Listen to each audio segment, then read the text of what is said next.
ये कहानी चंद्रपुर नाम के एक छोटे से गांव की है, जहां रमेश नाम का एक किसान रहता था।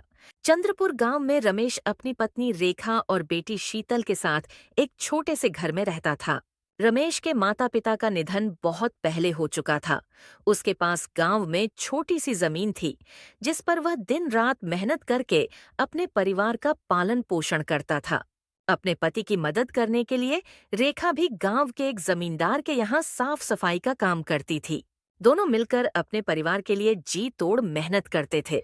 वैसे तो चंद्रपुर में गर्मी का मौसम मार्च खत्म होने के बाद शुरू होता था, पर इस बार की गर्मी मार्च के शुरू होते ही अपने चरम सीमा पर पहुंच गई थी। और हर साल गर्मी में चंद्रपुर गांव का तापमान 40 डिग्री तक आम तौर पर पहुंच जाता था। पर इस बार की गर्मी ने हर बार का रिकॉर्ड तोड़ दिया था। इस बार का तापमान 45 डिग्री छू चुका था। इस गर्मी ने सबका जीना मुश्किल कर दिया था। तेज धूप और लू के कारण गांव वालों की मुश्किलें और बढ़ गई थीं। हर तरफ लू का कहर था। गांव के लोग सुबह से लेकर रात तक इस भयंकर गर्मी से परेशान थे। सूरज की तपिश ने सबको बेहाल कर रखा था। इसी बीच एक दिन रमेश के घर पर हे भगवान, ये कैसी गर्मी है। देख रहे हो रमेश, इस साल कितनी अधिक गर्मी है। और गर्मी के साथ साथ लूह वाली हवाएं भी चल रही हैं।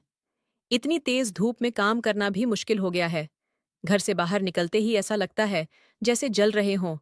इतनी गर्मी में तो बाहर कदम रखना भी मुश्किल हो रहा है। न जाने इस साल की गर्मी कैसे कटेगी। सही कह रही हो रेखा। इस बार की गर्मी ने तो बुरी तरह से तोड़ दिया है। सोचता हूं कि हम जैसे गरीब लोग इसे कैसे सहन करेंगे। रमेश और रेखा आपस में बातें कर ही रहे थे कि तभी शीतल अपने पिता से बोली। पापा, मैं भी आज आपके साथ खेत पर जाऊंगी। नहीं शीतल बेटी, बाहर बहुत ज्यादा गर्मी है। तुम अपने माँ के साथ घर पर ही रहो। पर पापा, मुझे भी आपके साथ खेत पर जाना है। मुझे खेत का काम देखना है और आपकी मदद करनी है। माँ से भी बोल दीजिए, प्लीज मुझे अपने साथ ले चलिए। शीतल बेटी, जिद मत करो। बाहर बहुत गर्मी है।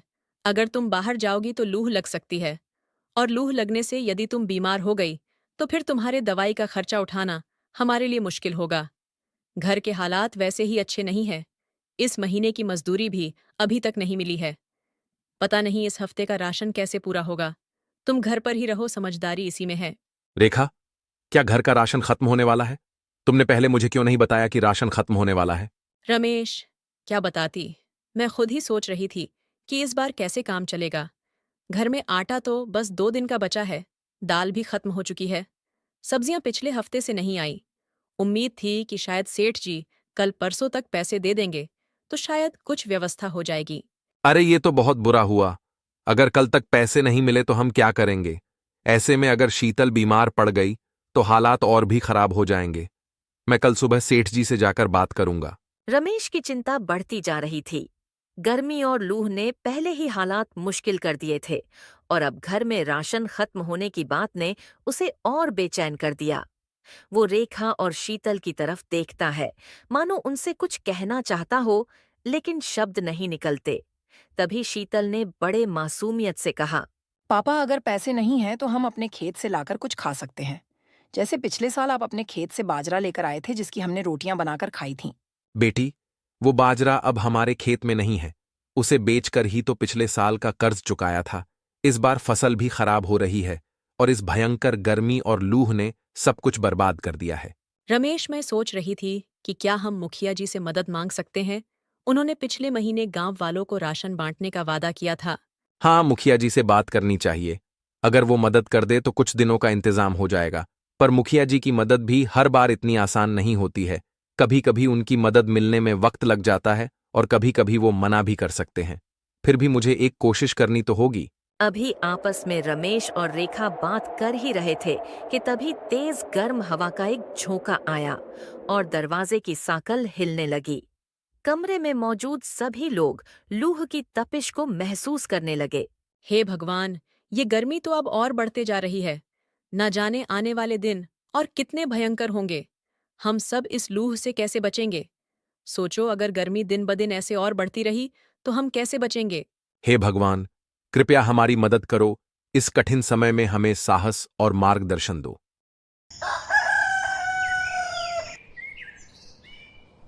अगली सुबह रमेश ने तय किया कि चाहे जो हो वो मुखिया जी से मदद मांगने जाएगा, क्योंकि अब बढ़ते गर्मी और भूख ने उसे चिंतित कर दिया था।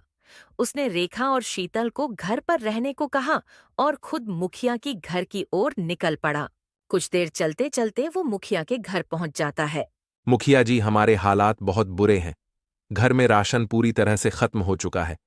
भीषण गर्मी और लूह के चलते कामकाज भी बंद हो गया है। अगर आप थोड़ी मदद कर दे तो आपका ये एहसान मैं जिंदगी भर नहीं भूलूंगा। रमेश, ये मेरी जिम्मेदारी थोड़ी है। हर कोई मदद के लिए मेरे पास ही आ जाता है। तुम लोगों को तो जैसे आदत हो गई है दूसरों पर निर्भर रहने की।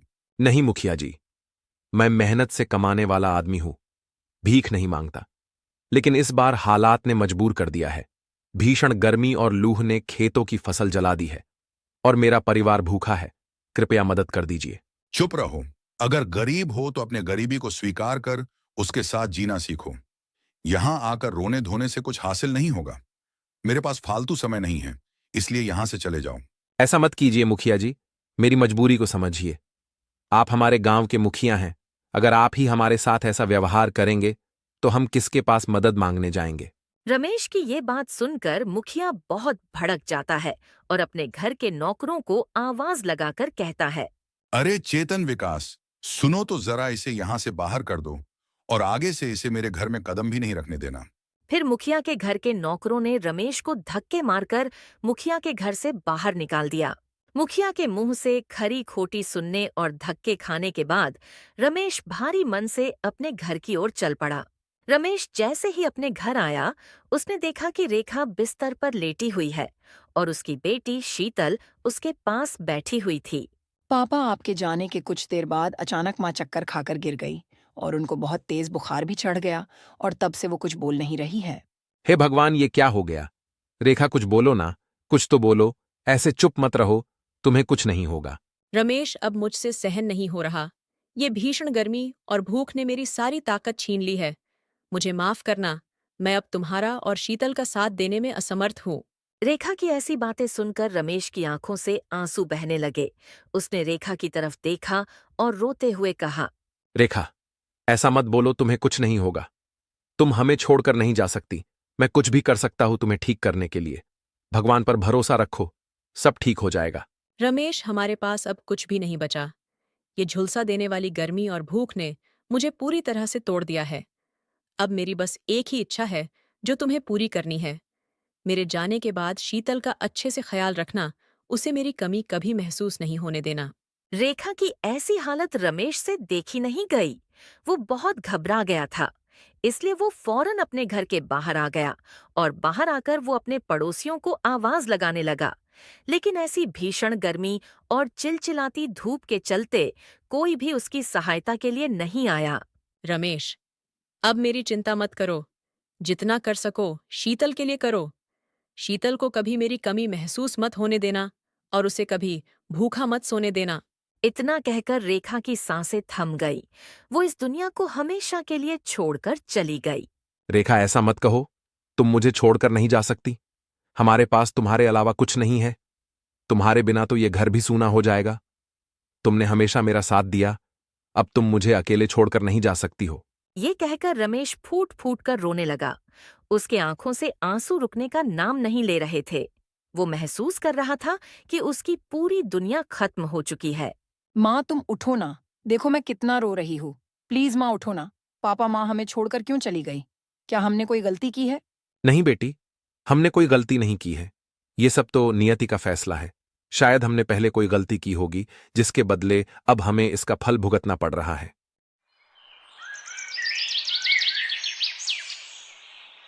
रेखा के जाने के बाद कई महीने गुजर गए। अब रेखा के जाने के बाद रमेश और शीतल के जिंदगी में जैसे अंधेरा छा गया था। छोटे से घर में अब एक अजीब सा सन्नाटा था। बिस्तर पर पड़ी रेखा की निशानी और उसकी जगह बस अब उसकी यादें रह गई थीं। रमेश कई रातों तक रेखा की याद में सो नहीं सका। पापा माँ हमें छोड़कर क्यों चली गई? क्या हम उन्हें वापस नहीं ला सकते? बेटी, तुम्हारी माँ ने हमें नहीं छोड़ा। वो अभी भी ऊपर से हमें देख रही है।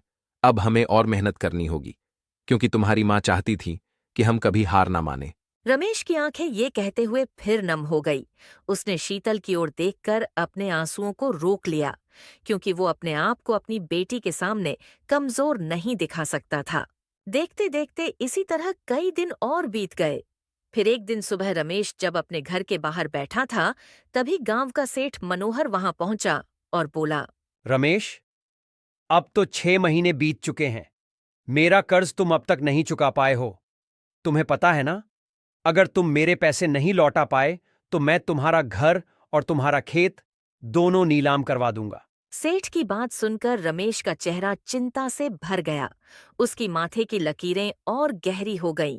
उसने सिर झुकाते हुए कहा, सेठ जी, मैं पूरी मेहनत कर रहा हूं, लेकिन अभी तक पैसे नहीं जुटा पाया हूं। मुझे थोड़ा और समय दे दीजिए। देख रमेश, बहाने बनाने से कुछ नहीं होगा। तुम्हारे पास केवल 10 दिन है। अगर इतने समय में कर्ज नहीं चुकाया तो नतीजे भुगतने के लिए तैयार रहना। मनोहर रमेश को धमकाकर वहां से निकल जाता है और सेठ का ये कहकर वहां से चले जाना किसी संकट से कम नहीं था। वो सोचने लगा कि अब उसे क्या करना होगा। उसकी सोच बार बार अपनी बेटी की ओर जा रही थी। देखते देखते कुछ दिन और गुजर गए और अब रमेश की चिंता और बढ़ती जा रही थी। 10वां दिन करीब आ गया था। तभी अचानक एक दिन उसका पुराना दोस्त प्रेम गांव वापस आया। प्रेम और रमेश बचपन के दोस्त थे, लेकिन कुछ सालों पहले रोजगार की तलाश में शहर चला गया था। अब वो काफी पैसे वाला हो चुका था। जब वो रमेश के घर पहुंचा तो उसने देखा कि रमेश गहरे विचारों में डूबा हुआ है। अरे भाई रमेश, तू इतना परेशान क्यों है? क्या हुआ? कोई परेशानी है तो बता। फिर रमेश ने अपने दोस्त को सब कुछ बता दिया, सेठ के कर्ज और उसकी धमकी के बारे में। ये सब सुनकर प्रेम का दिल पिघल गया और उसने रमेश से कहा, रमेश, तू फिक्र मत कर। दोस्त क्या कहने के लिए होता है। ये ले, सारे पैसे लेकर जा और सेठ का कर्ज चुका दे।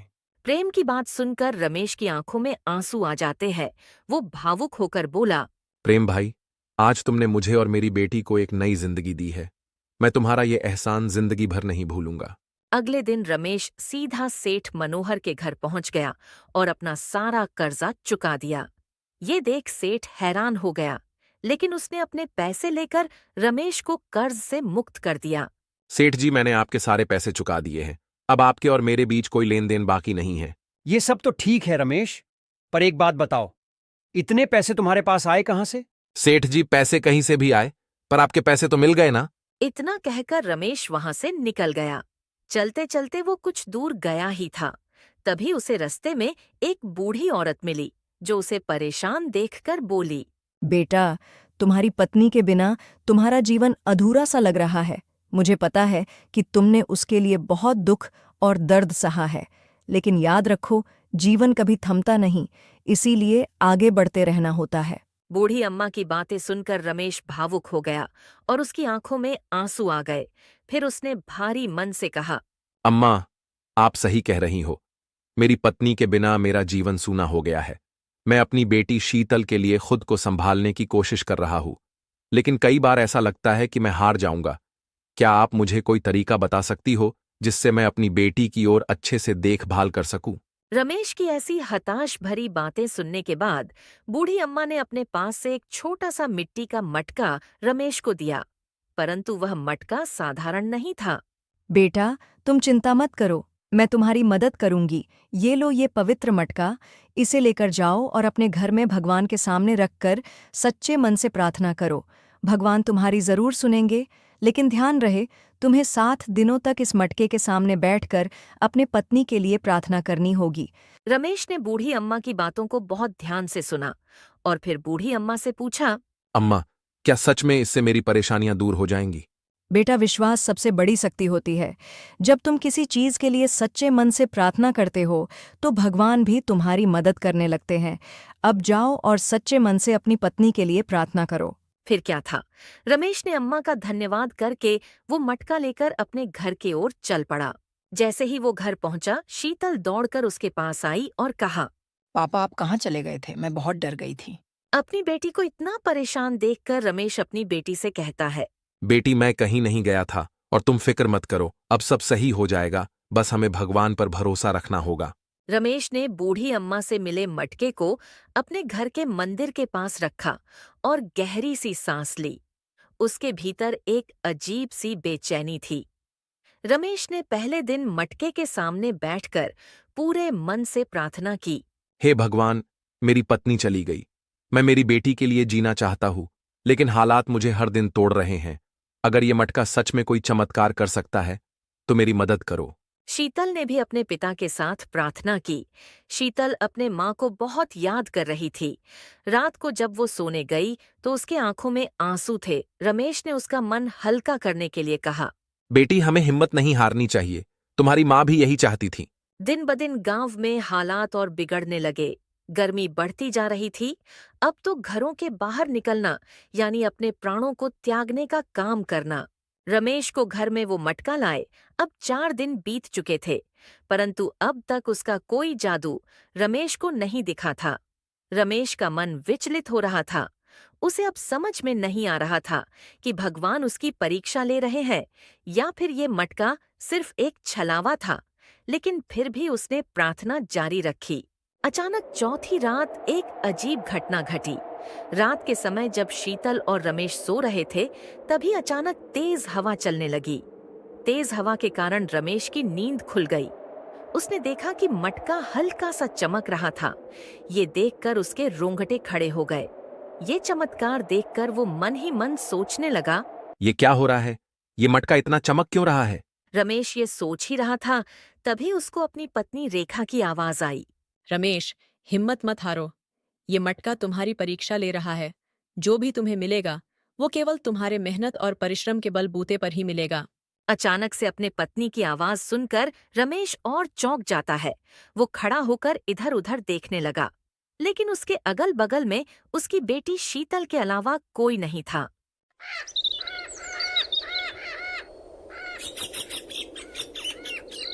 घर पर राशन की कमी हो चुकी थी और रमेश की फसल भी पूरी तरह से खराब हो चुकी थी। इसलिए सुबह होते ही रमेश काम की तलाश में घर से निकल जाता है। सुबह जब रमेश काम की तलाश में गांव के बाजार में गया, तब उसको पता चला कि चंद्रपुर गांव के पास ही एक नई फैक्ट्री खुल रही है और वहां मजदूरों की जरूरत है। ये बात सुनकर रमेश सोचने लगा, अगर मुझे उस फैक्ट्री में काम मिल जाए तो शायद मेरी सारी मुश्किलें खत्म हो जाएं। रमेश ये बात सुनकर बहुत खुश हो जाता है और अपने घर की ओर चल पड़ता है। अभी रमेश अपने घर के बाहर पहुंचा ही था, तभी गांव में रहने वाले सुधांशु चाचा उसके घर के बाहर मिल जाते हैं। अरे रमेश बेटा, कहाँ से आ रहे हो? कहीं नहीं चाचा, बस बाजार गया था काम की तलाश में।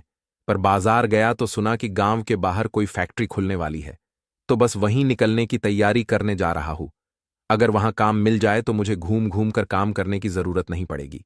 क्या बात है बेटा, मैं भी तुम्हारे पास इसी सिलसिले में बात करने आया हूँ। मैं भी उसी फैक्ट्री में काम कर रहा हूँ और वहां के सेठ जी ने मुझे मेहनती और भरोसेमंद लोग लाने को कहा है। तो क्या कहते हो, कल चलोगे मेरे साथ सेठ जी से मिलने? चाचा नेकी और पूछ पूछ, मैं अभी सामान बांध लेता हूं और कल आपके साथ चलने की तैयारी करता हूं। फिर क्या था, अगली सुबह रमेश चाचा के साथ फैक्ट्री के लिए निकल जाता है। रास्ते में चलते चलते रमेश सिर्फ वो नौकरी पाने की इच्छा कर रहा होता है। कुछ देर बाद दोनों फैक्ट्री पहुंचकर सेठ के सामने खड़े हो जाते हैं।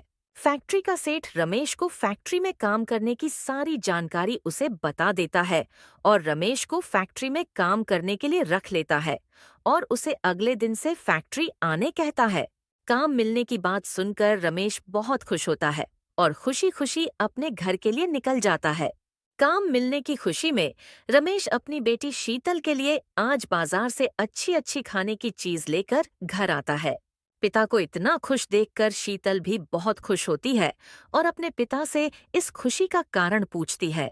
क्या हुआ पिताजी, आज आप बहुत दिनों बाद इतने खुश लग रहे हो? हाँ बेटी, आज मैं बहुत खुश हूं। आज के बाद हमारी सारी तकलीफें खत्म हो जाएंगी, क्योंकि मुझे गांव के बाहर नई वाली फैक्ट्री में नौकरी मिल गई है। अभी रमेश अपने बेटी से बात कर ही रहा था, तभी वो मटका फिर से चमकता है और उसमें से रेखा की आवाज आती है।